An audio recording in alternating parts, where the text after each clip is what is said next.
Hozirgi yoshlarda qanaqa xatolarni ko'p kuzatyapsiz? Hozirgi yoshlarda ko'p kuzatadigan xatolarim sabr yetishmasligi.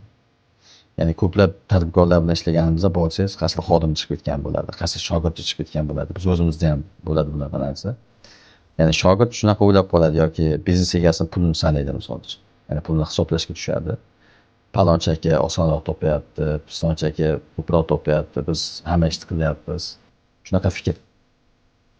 Bu yerda misol uchun kartinani orqa tomonini ko'rmasdan turib xulosa qilishadi. Tadbirkor ko'p topishi mumkin, lekin misol uchun xodimga oylik berib, o'zida pul qo'ymaydigan tadbirkorlar ham ko'p.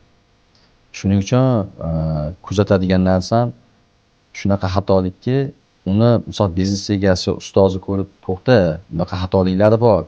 Misol uchun bunaqa qiyinchiliklari bor, bunaqa hali seni kutib turgan vazifalar bor. Bu narsani qilib, pishgandan keyin o'zim aytaman, keyin chiqib shu ishni qilaverasan desa, nari tomondagi odam nima deb o'ylaydi? Bu meni rivojlanib ketishimni, qo'polg'atganda ko'karib ketishimni xohlamayapti. Na prinsip bunga ko'rsatib qo'yaman deydi, chiqadi o'sha ishni qiladi, baribir yemaydi. Ya'ni bu tomonda o'tirgan odam, bu yoqda maslahat berib turgan odam noto'g'ri tushunadi. Ya'ni yoshlarda shunaqa azartga kirib xulosa qilish sal ko'proq. Ya'ni ya'ni ustoz temasiga kelyapti. Ustozni baribir gapiga kirish kerak. Ya'ni sizni misol uchun nimadir kasbda muvaffaqiyatga erishib ketishingiz ustoz uchun hech qanaqa privilegiyni qo'pol qilib aytgan.